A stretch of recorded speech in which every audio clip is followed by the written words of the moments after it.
Alright, man. So today we got Mula reacts to the Mula documentary. If you don't know who Mula is, he basically a YouTuber who started when he was a child and he never give up. Cause now that mine at what? Hold on, he had like almost a million. Ain't he? He had like 700K, about to be at 800K. And he be doing like reaction form videos. You know what I'm saying? All that good shit. You know what I'm saying? But everything in his videos for educational purpose only. Like, comment, subscribe. If you don't see the story, the documentary of Mula. Maybe it's gonna be a JdUpNow documentary one day. Hey. Chat. Mula the black butterfly. Now, I don't know what black butterfly exactly mean. I guess he gonna tell us. You see what I'm saying?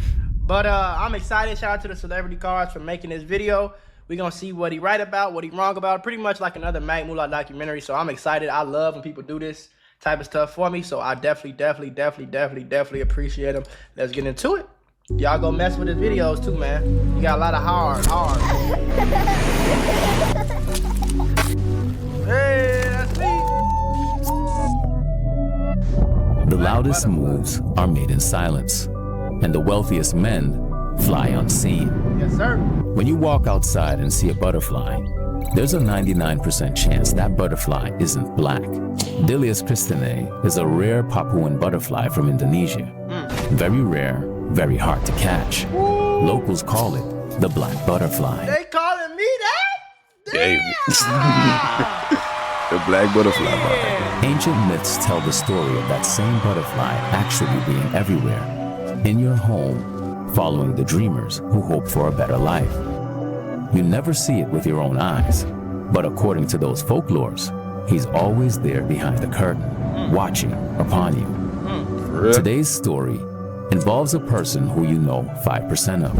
Yep. The other 95 is hidden behind systems. From scared kid to seven-figure businessman. Type shit. From beat-up Toyotas to modded AMGs. But here's the part you never realized. That black butterfly might already live in your home. He's on your phone, in your YouTube feed, behind the content you binge, scroll, and laugh at. Not just in front of the camera, but behind the whole machine. Yep. This is the story of Mula. The ghost in the algorithm. The ghost. Butterfly. I ain't gonna lie, cuz when you think about it, cuz when you think content creator, you don't really think Mula, but Mula got motion on her, fool. Like, it's YouTube. Like, I don't know, it's different from, like, the Twitch and streaming community, cuz, like, he ain't too big over there. You know what I'm saying? Unless he beef with Dub now, but when he on YouTube, nigga, that nigga still pull views by himself, cuz. Of the internet. In his own lane. Black butterfly, the internet. Okay, I'm running with that. I'm gonna let y'all know that shit right now. I might go get a butterfly chain tomorrow. Fuck your time, Do your bro. homework. Do your homework. Come on, man. And you like, Tripping for yo, look at this life, boy. I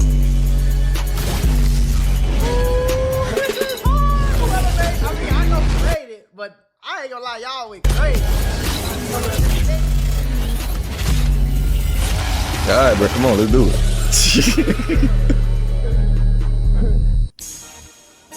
Chicago. It is a dynamic, diverse, passionate city. It is a city of writers, poets, and politicians, murderers, drug dealers, and thugs. As a city, it has presided over the best of times, and it has suffered through the worst. The mid to late 1960s were among the worst of times, and one of the reasons was the gangs. Our story begins in America's hotspot. Not for fame or riches, for violence and struggle. Chicago barely gives you a warning. It just teaches you how to survive. Hyde Park is what they call the neutral zone. Go 10 minutes in the wrong direction, and you're on O Block. 10 more, and you're on a t-shirt.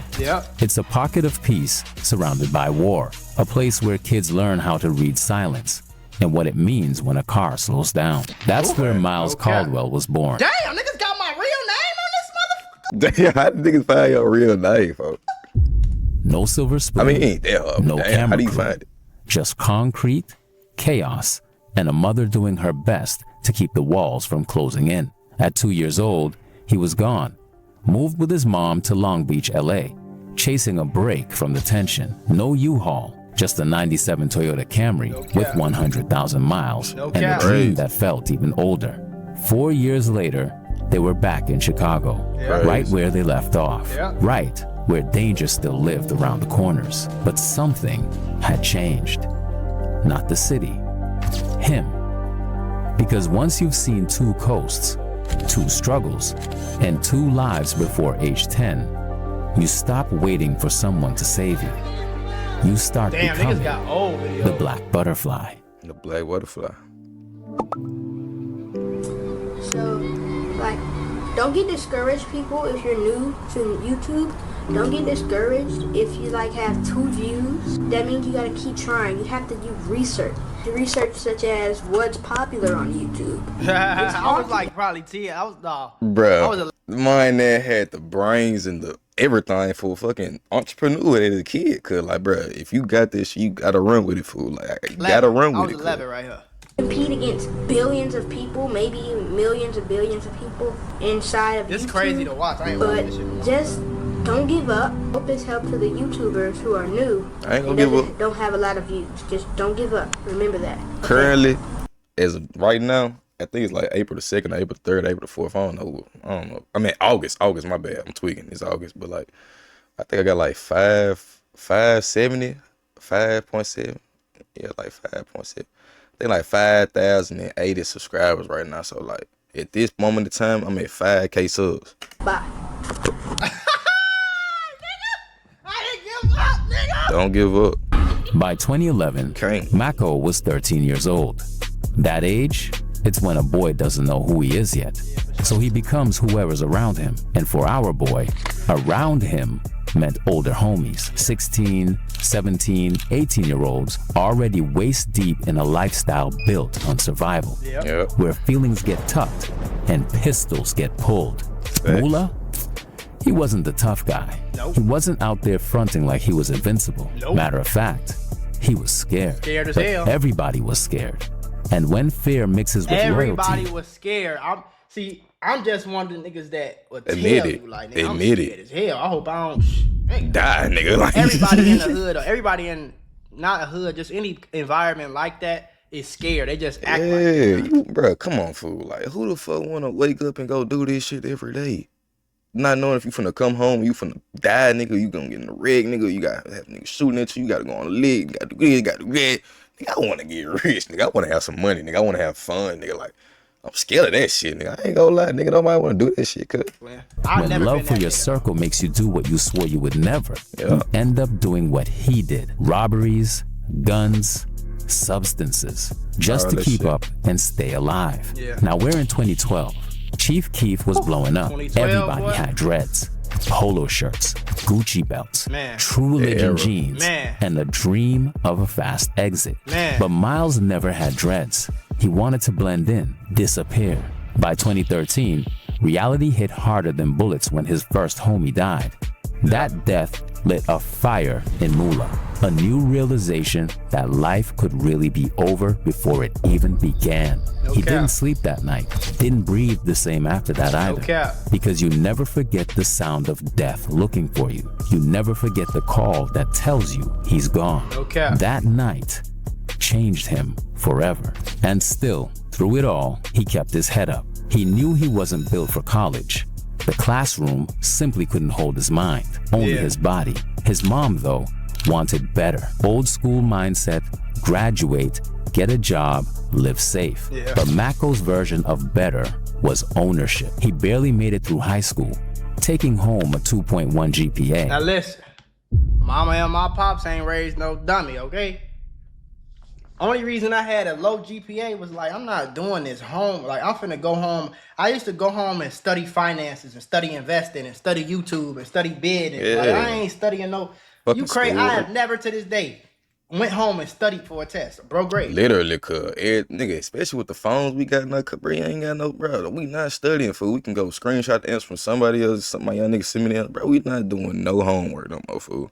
It's so easy to pass nowadays, cuz I ain't even gotta fucking, you know what I'm saying, worry about this shit. Like, all through middle school, all through high school, I ain't do no studying. I was barely doing homework. The only homework I do is like the shit that weighed a lot. So I Yeah. was literally just trying to You get out need of to high do, school like, and projects graduate. and shit. You know what I'm saying? I ain't want to not graduate because I always wanted like a little backup plan just in case some shit didn't work out, which I really knew it was gonna work out. Something was gonna work. So You was feel gonna me? work. But I just wanted to graduate high school so I ain't feel like no bum. I ain't feel like no dropout. And if I wanted to go to college, I could. You see what I'm saying? But yeah, I was really a super smart dude. If you watch me, like you could tell, like I ain't no dummy. You feel what I'm saying?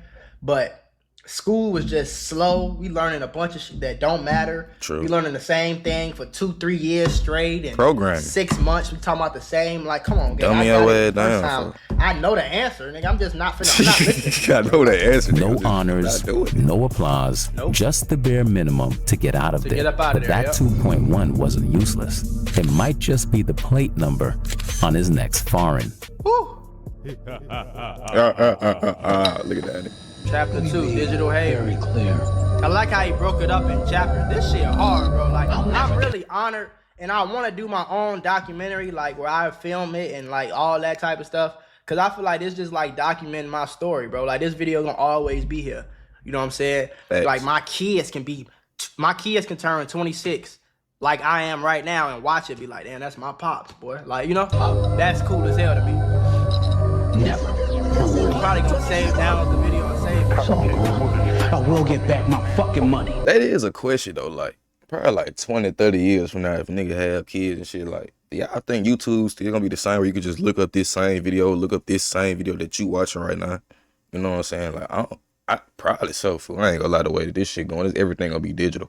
This is my life, man. Do you know how hard I worked to get All here? memories gonna be digital. March 2017, 3 months after graduation. Mako went all in for real. No, that's false. I graduated June 2017. It was 3 months before graduation.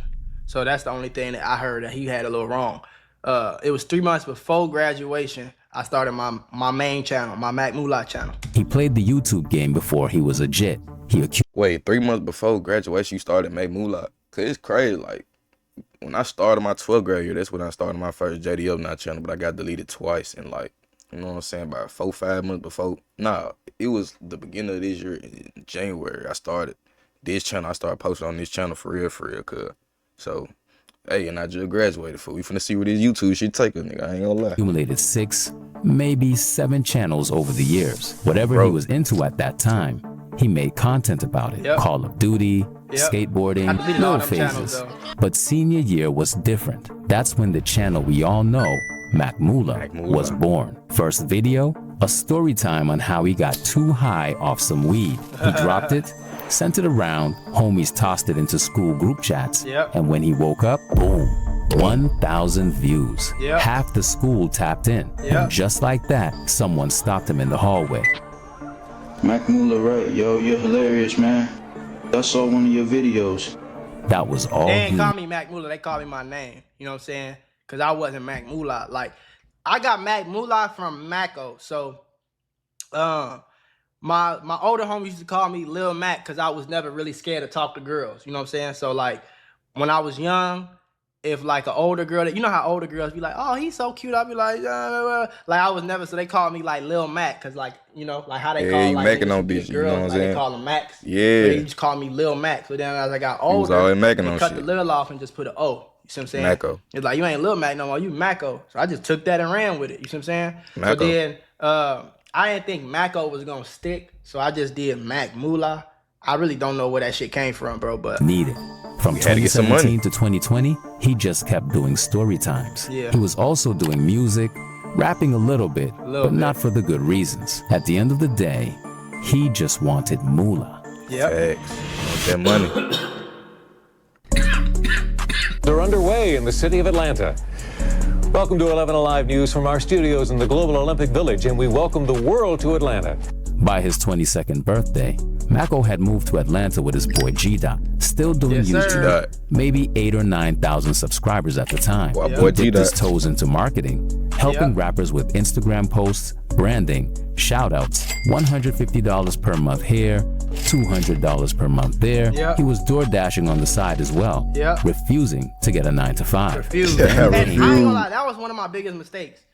On God, like, if I know what I know now, if I could go back, nigga, go get you a job at Walmart. You hear what I'm saying? Pay your bills, pay your rent, use the rest of the money to invest, promote your YouTube channel, whatever you want to do, and then eventually it'll blow up. But I have refused to get it was just like a personal thing between me and JdUp. Like, we ain't getting no job. And I don't regret it because that's how we got here. Like that mindset, we like, listen, bro, we ain't getting no job, gang. So what we finna do? Bruh, that mindset probably push you to go and get this shit, you know what I'm saying, at a better pace, cause you know what I'm saying, at a much deeper pace for as you think about it, cause like when you thinking like, bro, I ain't built for no job, I'm a boss, I'm a boss, you gonna keep on putting this shit in your life and you'll eventually manifest it for my mama. We eliminated job out of our mind. So that kind of like forced us to figure it out. You see what I'm saying? So that worked for us. But most people, I tell you like, bro, go get a job, gang. Go get a job, get enough money to pay your bills, work on the side, use that money to do this, do that. That's a lot easier route. Doing what me and JdUp did, bro, it'll work for some people, but for most people, it ain't gonna work. You see what I'm saying?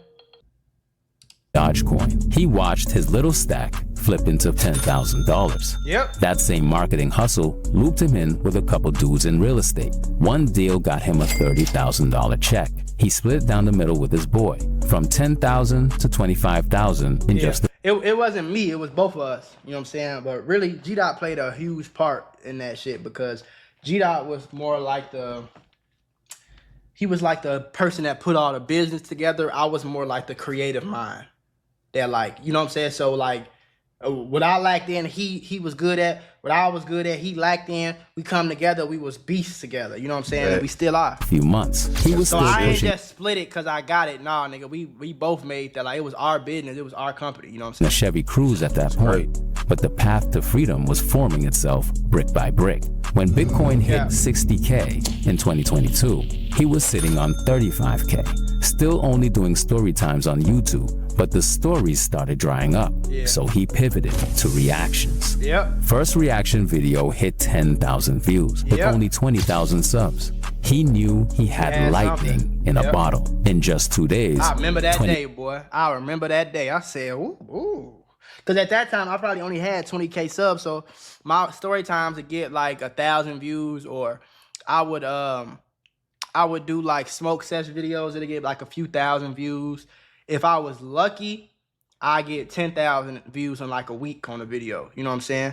But when I did that first reaction, I got 10,000 in like a day. I said, ooh. He telling my story though. I've told the story a lot, but it's cool to see it all put together in one video. 30K subs turned into 30K. He went from 2,000 views every 48 hours to over 250,000. But he was smart. He knew views wouldn't feed the future. So before the wave hit, he launched a $50 membership program, teaching what he knew on crypto and stocks. Every video drove traffic to that offer. For 3 months straight, he was doing $100,000 months.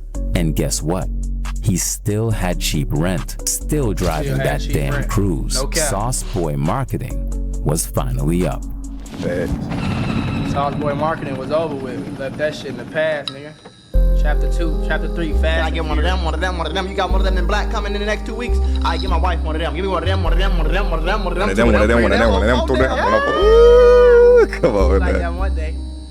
March 2022, exactly 5 years after launching the Mula channel, Mako finally gets his first nice car after moving from Chicago to Atlanta, Georgia. He went straight to the Alpharetta-Benz dealership and dropped $20K on a Mercedes-Benz GLC 300 SUV. Nothing too crazy, just something comfortable that could get him around very easily. His next car was a white 2023 Corvette C8 Stingray. Ended up wrapping the C8 rose gold to give it that unique bronze flair. When you taste the finer things in life, it's hard to go back. So Mako ended up selling his GLC 300, traded that in for a silver $145,000 Mercedes AMG GLE 63S Coupe, the big boy. Big boy.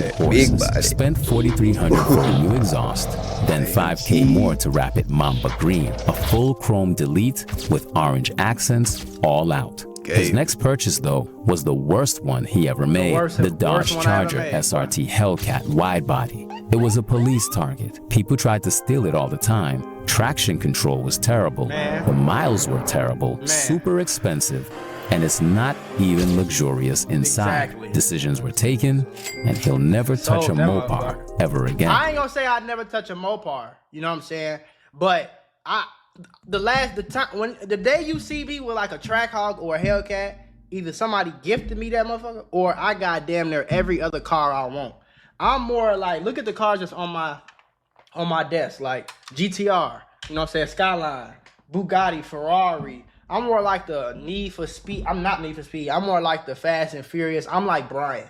I ain't like Dom. I don't really like that muscle car shit. That shit ass. I ain't gonna lie to you. I don't like how it sound. I don't like the whine.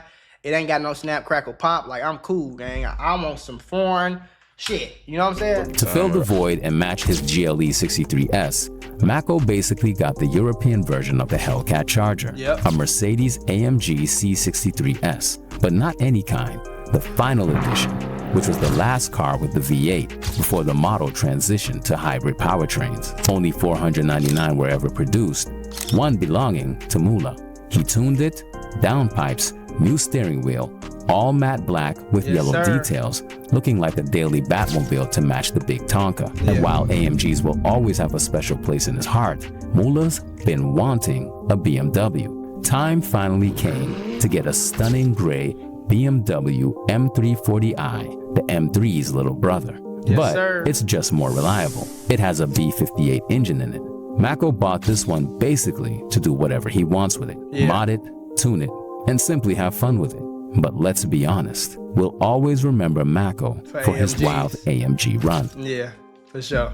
As of now, he's looking to unwrap the GLE 63S because it gets too much attention. Plus, too much, bro. he uses that as a daily and lets his wife drive it, so it needs to be more low-key and incognito. The C63S is the fun daily. The C8 is gone, and the Beamer is the build car. Mako loves... Yeah, I ain't lying. The GLE is more like, it's fun, but it's more like a daily. My wife will drive it, stuff like that. The C63 is kind of a daily, but it's fun. I got it tuned and stuff like that, but it's cool. The Beamer is what I'm gonna do anything with. Like, I'm going crazy with it. Like, I'm going dumb. Like, y'all gonna see that. That's the car I'm gonna build and like go crazy with. And like, I'm doing coilovers. I already got a new exhaust. I'm doing all that, you know? BMWs and loves Benzes. There's nothing wrong with liking both. It doesn't always have to be a fight. You can like black, yellow, pink, salmon, and gray. You can like reading and drifting cool cars. You don't have to choose. Love life in its entirety. But let's go back 3 years ago. Mula had just bought his GLC in Atlanta and made a big decision that same month, moving to the land of the wolves in sheep clothing. I moved in July, but that decision, I'm like, yeah, we finna move to LA. The one and only Los Angeles. LA will tell you it's love and opportunity, that it's beaches and billboards, but it's really masks and mirrors. The city of angels?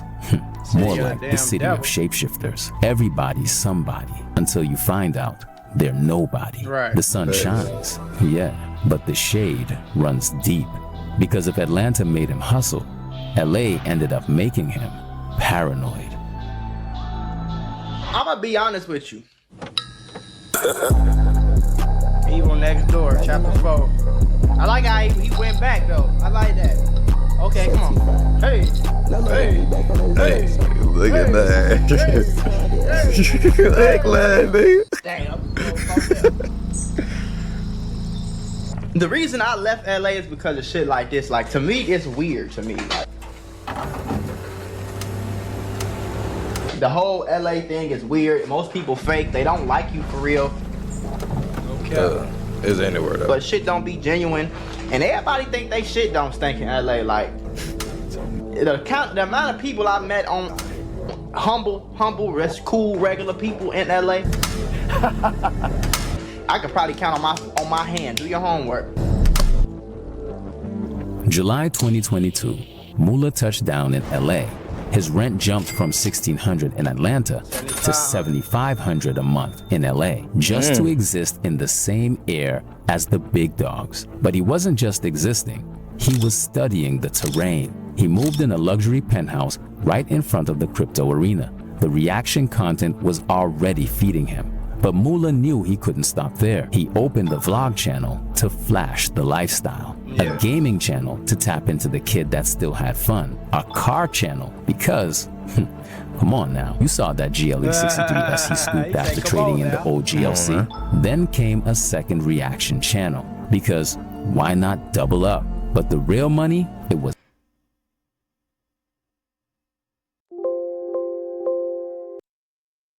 It's gonna be hard in the motherfucker, and I'm Actually owned by people. no cap. Like who the owner of Sony? Who owns Publix? Who owns Walmart? Alright, well shit, I'm gonna leave this shit right there. I don't know what happened with the audio. That was not me, so I'm gonna leave right here, man. I love y'all, man. Peace. Believe it. Hey, damn. What? Money falling in my hand, money she coming like magic. Smoking so much, I might goddamn, I forgot to ask you.